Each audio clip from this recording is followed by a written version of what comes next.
దశలోనికలకు రాసిన రెండవ పత్రిక, దశలోనికలకు రాసిన రెండవ పత్రిక మొదటి అధ్యాయము 5వ వచనాన్ని చదువుకుందాం. దేని కొరకు మీరు శ్రమపడుచున్నారో ఆ దేవుని రాజ్యములకు మీరు యోగ్యులని ఎంచబడి నిమిత్తము మీరిట్లు ఓర్చుకుట దేవుని న్యాయమైన తీర్పునకు స్పష్టమైన సూచన అయినది. చాలా. దేని కొరకు మీరు శ్రమపడుచున్నారో ఆ దేవుని రాజ్యమునకు మీరు యోగ్యులు అని ఎంచబడు నిమిత్తము మీరు ఇట్లు ఓర్చుకొనుట దేవుని న్యాయమైన తీర్పునకు స్పష్టమైన సూచనయై ఉన్నది.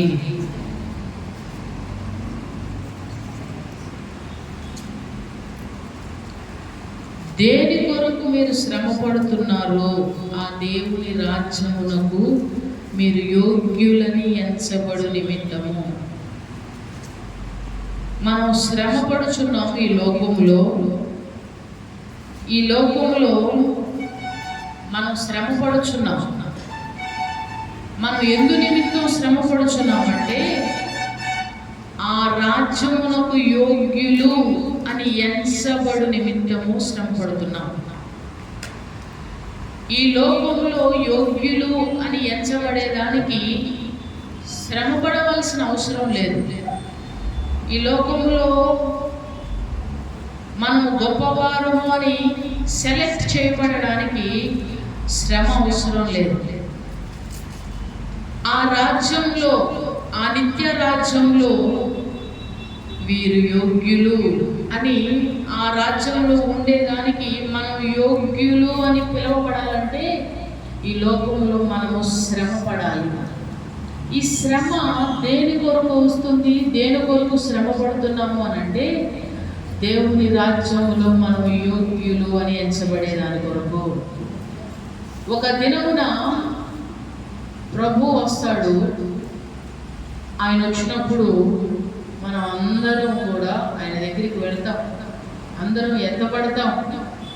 దేవుని వాక్యము ఆది కాండము నుంచి ప్రకటన గ్రంథం వరకు ఏదైతే రాయబడిందో, ఏదైతే దేవుడు రాయించాడో, ఒక్క అక్షరం కానీ, ఒక్క పొల్లు కానీ, ఒక్క సున్నాయన కానీ ఏది తప్పి పోదు, తప్పి ఉండలేదు.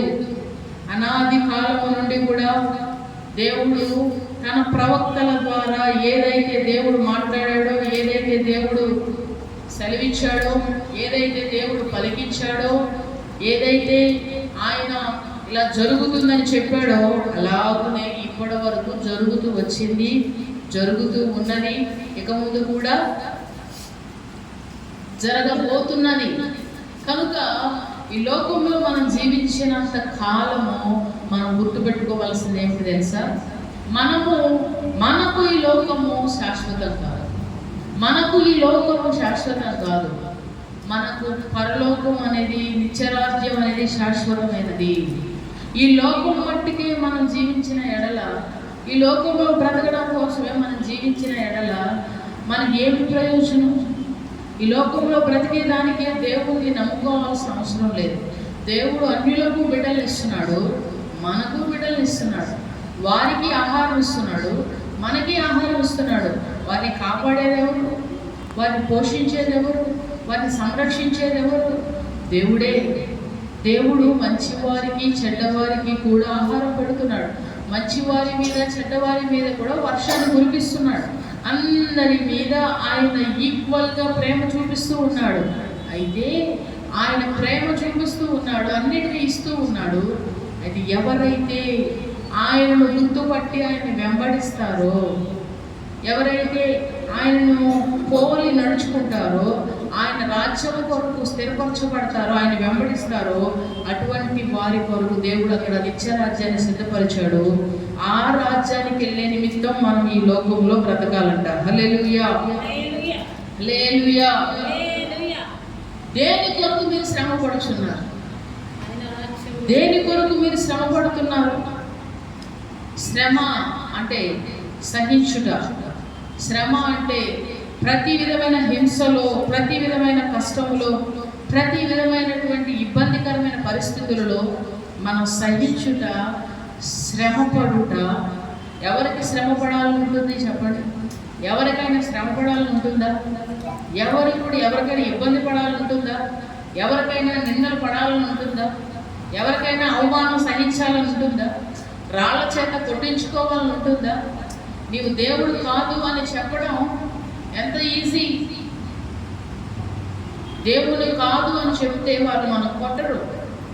అందరిలాగా మనము జీవిస్తే మనల్ని ఎవరు పాయింట్అవుట్ చేయరు. అందరితో పాటు మనము జీవిస్తే మనల్ని ఎవరు ఏమనరు. కానీ వారు ఎందుకు శ్రమ పడుతున్నారు? వారు ఎందుకు ఇబ్బంది పడుతున్నారు? వారు ఎందుకు గాయపరచబడుతున్నారు? వారు ఎందుకు నలగగొట్టబడుతున్నారు? వారు ఎందుకని హింసించబడుతున్నారు? క్రీస్తు రాజ్యములో యోగ్యులు ఎంచబడాలని. హల్లెలూయా. ఈ యొక్క మనస్సును మనం ధరించుకోవాలి. ఈ యొక్క మనస్సును మనం కలిగి ఉండాలి. శ్రమ వస్తుంది.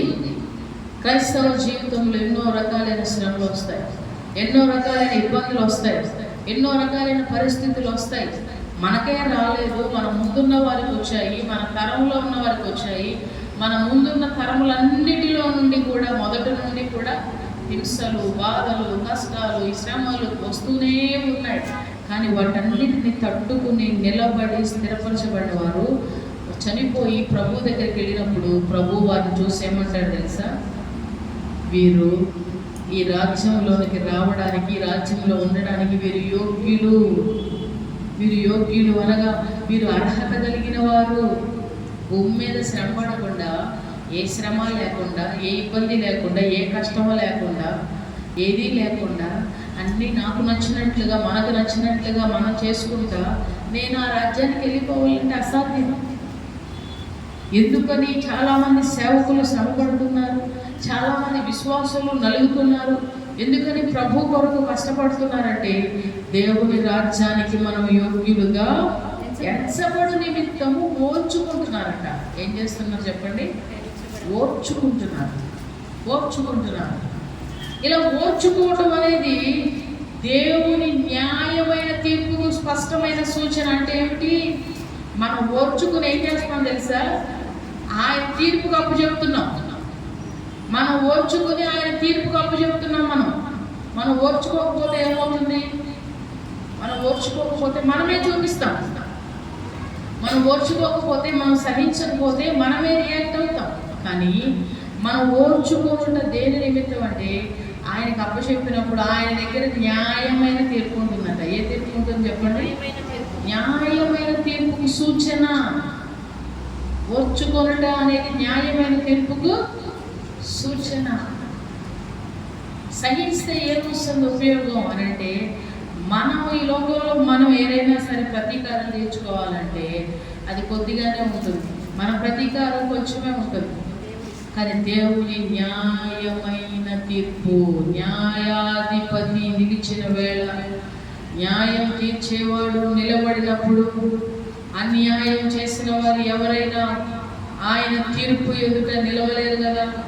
ఆయన తీర్పు ఈ లోకంలో ఉన్నట్లుగా లంచాలు ఇస్తే తీర్పు మార్చేయటం, లేదా రికమెండ్ చేస్తే తీర్పులు మార్చేయటం, లేకపోతే మనుషులను బట్టి, వ్యక్తులను బట్టి తీర్పు ఈ యొక్క లోకంలో మారినట్లు పరలోకంలో అలాగున ఉండదు. ఆయన ఎదుట ఆయన తీర్చేది న్యాయమైన తీర్పు తీరుస్తుంది, స్పష్టమైన తీర్పు తీరుస్తుంది. అందుకే అంటాడు, పగ తీర్చేది నా పని.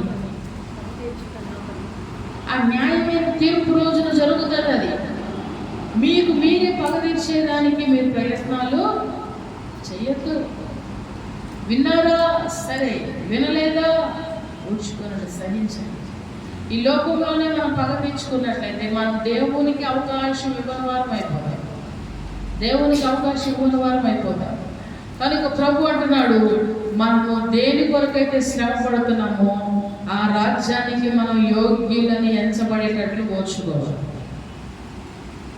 దేవుని నమ్ముకున్న తర్వాత చాలా శ్రమ, చాలా ఇబ్బంది, చాలా శ్రమలు ఉంటాయి, చాలా కష్టాలు అనిపిస్తుంది. కుటుంబంలోనే ఎన్నో ఇబ్బందులు వస్తాయి.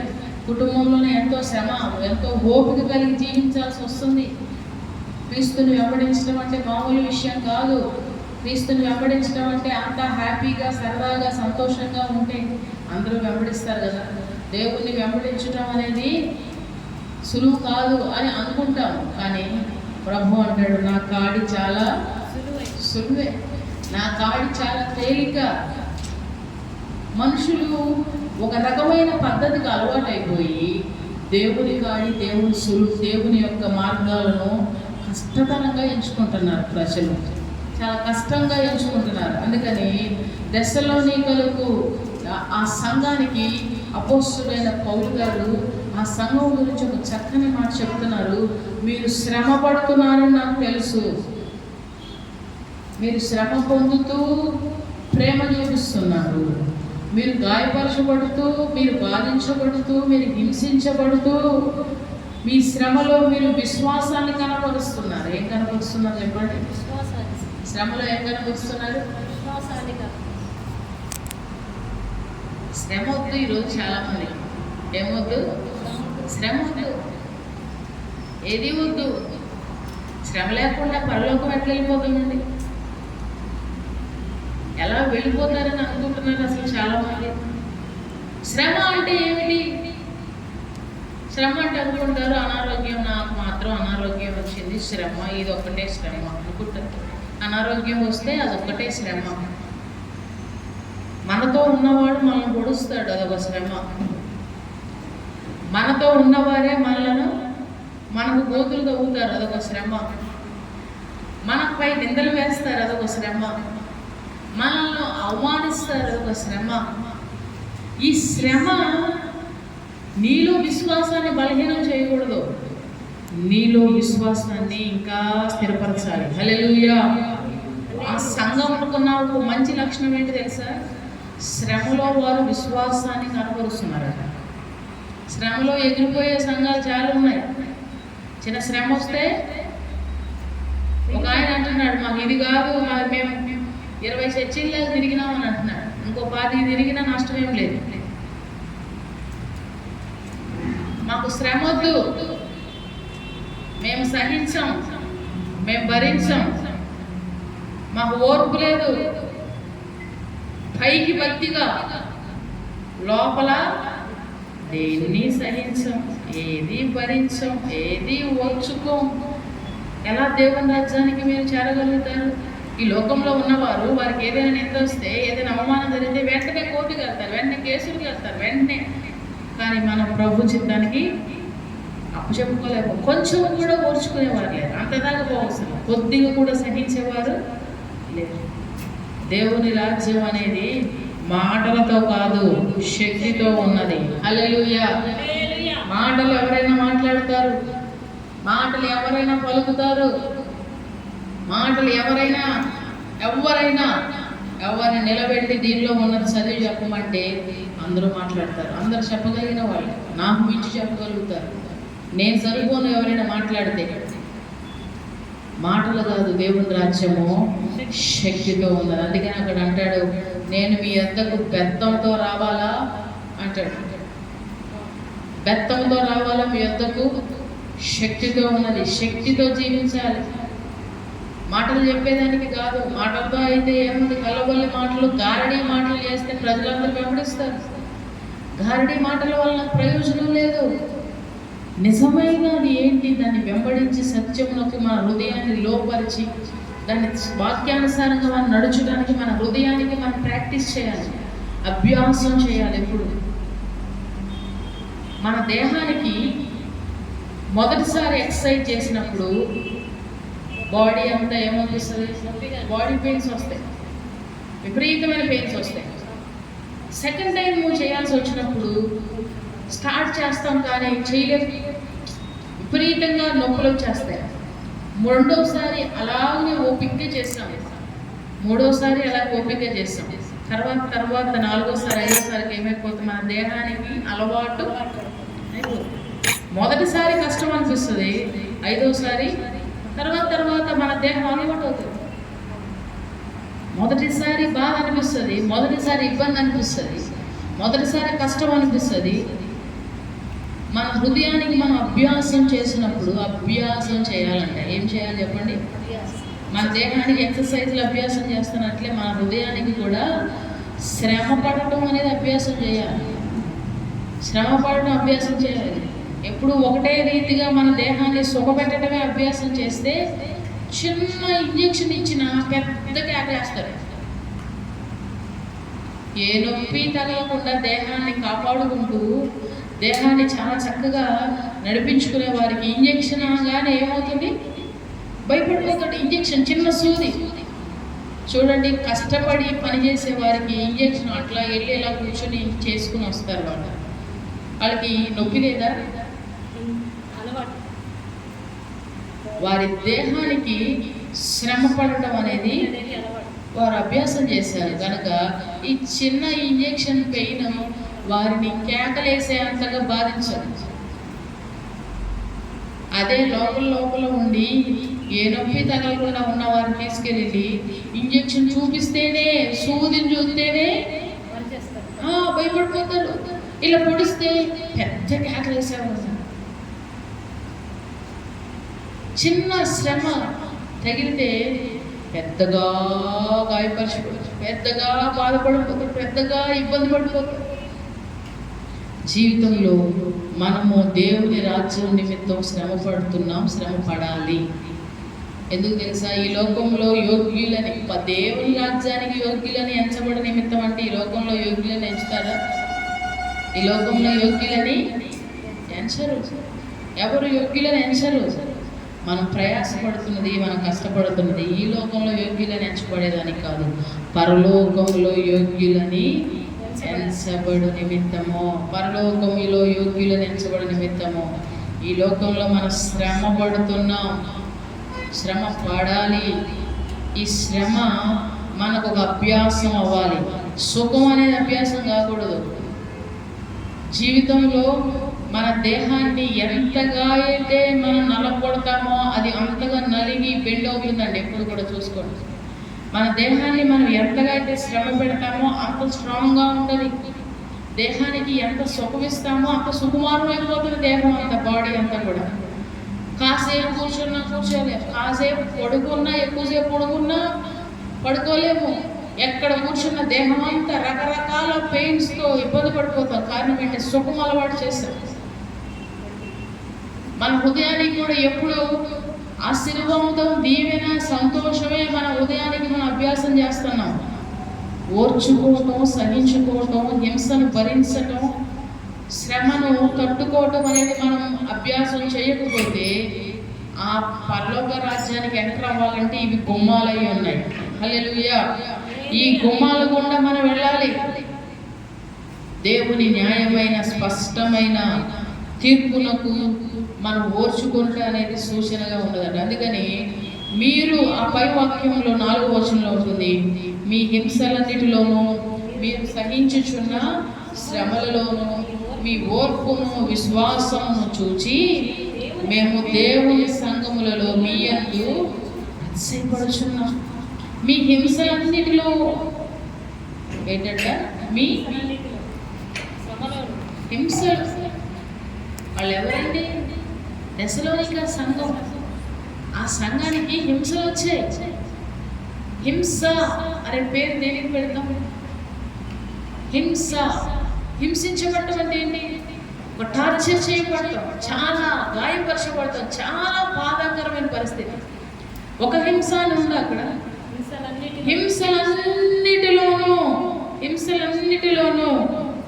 మీరు సహించుచున్న శ్రమలలోనూ మేము చూసింది ఏమిటి తెలుసా? మీ ఓర్పు, మీ విశ్వాసం చూసి మిమ్మల్ని బట్టి మేము ఏం చేస్తున్నాం? మిమ్మల్ని బట్టి మేము అతిశయపడుతున్నాం. మిమ్మల్ని చూసినప్పుడు దేవునికి కృతజ్ఞతాస్తుతులు చెల్లించున్నాం. మీరు చూపించే ప్రేమ విస్తారంగా ఉన్నది. మీరు చూపించేటువంటి సహనం అది ఎక్కువగా ఉన్నది. మీరు సహించే శ్రమ చాలా ఘోరంగా ఉన్నది. అయినను మీరు చూపించే ఓర్పు, విశ్వాసము, దానిని బట్టి మిమ్మల్ని బట్టి మేము సరే, మీరు ఇలా ఓర్చుకుంటా, మీరు అంటే ఎందుకు ఓర్చుకుంటున్నారయ్యా, ఎందుకు ఓర్చుకుంటున్నారంటే ఆయన న్యాయమైన తీర్పుకు అవసరం. ఆయన న్యాయమైన తీర్పు అంటే ఈ లోకంలో న్యాయమైన తీర్పు లేదు. ఈ లోక రాజ్యంలో, ఈ రాజ్యంలో న్యాయమైన తీర్పు జరగదు. ఎప్పుడు న్యాయమైన తీర్పు జరగదు. మనుషులు ఎప్పుడు కూడా చెంచలులై తిరిగిపోతారు. ఎట్లా అంటే అట్లా మారిపోతారు. మనుషులు నాలుగు ఏంటంటే అటు తిరుగుతూ ఉంటారు. హృదయాలు ఏంటంటే అటు తిరుగుతారు. గాలి ఎటు వీసాడు తిరుగుతూ ఉంటారు ప్రజలు. అందుకని ఈ లోకంలో న్యాయం సంపాదించేదానికి మనం ఆరాటపడాల్సిన పని లేదు. ప్రభు రాకొచ్చే వరకు సహించి ఓర్చుకున్నప్పుడు ఆ నిత్యరాజ్యం అనేది ఉన్నది కదా. ఈ లోకంలో మరణించవచ్చు, కానీ ఆ నిత్యరాజ్యంలో ప్రభు అందరి ఎదుట మన పేరు పిలుస్తాడు. అందరి ఎదుట దేవుడు మనల్ని పిలుస్తాడు. నా కోసము, నా నిమిత్తము భూలోకంలో శ్రమపడి, హింసించబడి, బాధపరచబడి, గాయపరచబడి, నొక్కబడి, ఇన్ని విధాలుగా నా నిమిత్తము శ్రమపడిన వీరు అని చెప్పి దేవుడట మనకు మన తల మీద ఒక కిరీటం పెట్టి మన దేవుడు అందరి ఇంత గణపరుస్తాడట. హల్లెలూయా, హల్లెలూయా. దేవుడు గణపరిచే ఘనత ఎంత గొప్పదది. అది జ్ఞాపకం చేసుకునే ఈ లోకంలో భక్తులందరూ కూడా శ్రమపడ్డారు. అది జ్ఞాపకం చేసుకునే వాళ్ళు చాలా ఓర్చుకున్నారు. అది జ్ఞాపకం చేసుకునే పరలోక మహిమను తలచి నీ పాద పద్మములపై ఒరిగి పరలోక సైన్య సమూహాలతో కలిసి నిత్యారాధన నీ చేయు ప్రశాంత వేళ ఎవరికి తెలియని ఓ క్రొత్త పేరుతో నిత్య మహిమలు నన్ను పిలిచే ఆ శుభవేళ. ఎవరికి తెలియని కొత్త పేరుతో ఆయన మనం పిలుస్తుంది ఆ శుభవేళ. భక్తులు, పరిశుద్ధులు, బాధించబడేవారు, హింసించబడేవారు అందరూ కూడా అది చూసుకుంటున్నారు. అది చూసుకుని ఇదంతా తుచ్చమైనదిగా ఏం చేసుకుంటున్నారు, తుచ్చమైనదిగా ఏం చేసుకుంటున్నారు పోనీ. కానీ వాళ్ళు శ్రమ పడుతూ డల్గా డిమ్గా ఉండరు. అది ప్రత్యేకత. వాళ్ళు హింసించబడతారు, గాయపరచబడతారు, బాధించబడతారు, ఒంటరిగా విడిచిపెట్టబడతారు. వాళ్ళు ఒంటరిగా విడిచిపెట్టబడతారు. ఎన్నో రకాలైన శ్రమలు తోటి వారి ద్వారా, పొరుగు వారి ద్వారా, సహోదరుల ద్వారా ఎన్నో ఇబ్బందులు వాళ్ళకి వస్తాయి. కానీ వారి ముఖాలు చిరునవ్వు పోదు. వారి ఆనందానికి కారణం ఏంటి అనేది అవతల వాళ్ళకి అర్థం కాదు. వారి ఆనందానికి కారణం ఏంటి తెలుసా? మేము ఇలా శ్రమపడి ఓర్చుకుంటా ఆ రాజ్యంలో ఒక రోజున ఆయన మమ్మల్ని ఘనపరుస్తాడు. ఆ రాజ్యంలో మమ్మల్ని యోగ్యులుగా తెలుస్తాడు. ఆ చిత్రాన్ని వారి కళ్ళ ముందు పెట్టుకుని ఈ లోకంలో బ్రతుకుతున్నారు. వివాహం అయిపోయే స్త్రీ పురుషులు వివాహం అయ్యే దినాన్ని, కలిసే దినాన్ని, అందరూ కలిసి సంతోషంగా ఉండే దినాల్ని నెమరు వేసుకుంటూ, వాటిని జ్ఞాపకం చేసుకుంటూ, మేము అలా ఉండబోతున్నాం, ఇలా ఉండబోతున్నాం, ఇట్లా ఉంటాం, అట్లా ఉంటాం జ్ఞాపకం చేసుకుంటూ వారి దినాలన్నీ హ్యాపీగా గడుపుతారు. వారు తింటున్నామా, తింటలేదా, ఎలా ఉన్నాం ఏంటి అని కదా. హ్యాపీనెస్ కారణం ఏంటి? ముందున్నటువంటి వివాహం, ముందున్నటువంటి కార్యాలు వారి సంతోషానికి కారణమైనవి. ముందున్నటువంటి మహిమ కలిగిన దినము ఈ లోకంలో మనకు కూడా అట్టి సంతోష ఆనందాలను కలిగించేదిగా ఉండాలి. మనము దాన్ని జ్ఞాపకం చేసుకుని ఈ లోకంలో మనం బ్రతుకుతూ వెళ్ళిపోవాలి. వారి మార్గం తప్పిపోతూ పైకి వేషధారులుగా బ్రతుకుతూ ఇష్టానుసారంగా జీవిస్తూ ఎలా పడితే అలా ఉంటే వారి గురించి అంటాడు, నా ప్రయాస వ్యర్థమైపోవునేమో అని భయపడి, ప్రయాస వ్యర్థమైపోవునేమో. అందుకని మనల్ని చూసి మన సేవకులు అతిశయపడేటట్లుగా మనం జీవించాలి. ఓర్చుకోవాలి, సహించుకోవాలి, దేవుని రాజ్యానికి వారసులం అవ్వడానికి చూసుకోవాలి. ఈ రోజుల్లో అలాంటి ఆలోచన లేని వారు దేవుని భక్తిలో ఉండలేరు, స్థిరపరచబడలేరు. ఎన్నో రకాలైనటువంటి ఇబ్బందులు ప్రతి వ్యక్తి జీవితంలో వస్తాయి. చిన్న విషయానికే సహించుకోలేకపోతే, చిన్న విషయానికే ఓర్పు కలిగి ఉండలేకపోతే ఇక మీరు ఏం శ్రమ పడదు, ఏమి శ్రమ అనుభవిస్తారు. చిన్న లేమొచ్చినా తట్టుకోలేరు, చిన్న మాట వచ్చినా తట్టుకోలేరు, చిన్న కష్టం వచ్చినా తట్టుకోలేరు, చిన్న అవమానం జరిగినా తట్టుకోలేరు, చిన్న ఏది జరిగినా ఏ విషయాన్ని కూడా అసలు తట్టుకోలేకపోతే దేవుని రాజ్యానికి ఎలా ఎంటర్ అవుతామో అనుకుంటున్నారు. శ్రమ పడటం వలన మాత్రమే దేవుని రాజ్యాన్ని ఎంటర్ అవుతాం. వెళ్ళిన భక్తులు అందరూ ఈ లోకంలో సుఖ సౌభాగ్యాలతో తొలతూగి హాయిగా జీవించి కాలు మీద కాలు వేసుకుని అక్కడికి వెళ్ళే వాళ్ళు. నోవాహు మొదలుకొని ప్రకటన రాసిన యోహాను గారి వరకు చివరికి పద్మాస ద్వీపంలో ఒంటరిగా విడిచిపెట్టబడిన వాడే. ఏమీ లేదు ద్వీపంలో, చుట్టూ సముద్రం నీరు. ఒక్కడిని విడిచిపెట్టాడు పద్మాస ద్వీపం. మన ఇంట్లో చుట్టూ అందరూ ఉన్నా ఒంటరిగా ఉండలేకపోతుంది. పద్మాస ద్వీపంలో మనుష్య సంచారమే లేని ప్రాంతాల్లో విడిచిపెట్టినా అక్కడ దేవుని చూస్తూ దేవుని దర్శనం పొంది అవి రాశారంటే ఎంత గుండె, ఎంత బలమైన దేవుని మీద ఎంత ఖచ్చితత్వం కలిగిన గుండె అండి. కదా కదా, అవునా కదా? అసలు వాళ్ళతో పోల్చుకోవడం కాదు, వాళ్ళ పేరు చెప్పేదానికి కూడా అర్హత లేదు. అంతటి మహామహిమ కలిగినటువంటి పరిశుద్ధులు యోహాను గారు, పేతురు గారు, వారేనే కదా మన ముందు మరణించిన వారు. దైవజనులు ఎంతోమంది కష్టం లేకుండా, శ్రమ లేకుండా వారు హ్యాపీగా లైఫ్ని ఎంజాయ్ చేస్తూ పరలోకరాజ్యానికి పరలోకంలో ఎంజాయ్మెంట్ కావాలంటే భూలోకంలో ఎంజాయ్మెంట్ పోవాలి. ఎంజాయ్మెంటే మన విధిగా బ్రతుకుతూ ఉంటే అక్కడ ఎంజాయ్మెంట్ ఉండదు. ఎంతో గొప్ప దైవజనులు ఆ రీతిగా ప్రయాసపడి శ్రమనే ఆయుధంగా ధరించుకుని దేవునికి అప్పచెప్పి సమస్తం నడుచుకుంటున్నారు. అటువంటి మాదిరికరమైన సంఘముగా మనము కూడా నడుచుకోవాలి. అటువంటి మనస్సు మనము కలిగి ఉండాలి. అటువంటి ఆయుధాన్ని మనము ధరించుకోవాలి. మనలను బట్టి మన సేవకులు, మనలను బట్టి మన దేవుడు అతిశయపడేటట్లుగా మనం ఓర్చుకుంటూ, సహించుకుంటూ, యోగ్యులను ఎంచబడుతూ ప్రభు రాజ్యానికి వారసులు కావాలని మనం చేస్తున్నాం. దేవుడి మాటలు దీవించునుగాక. ఆమేన్.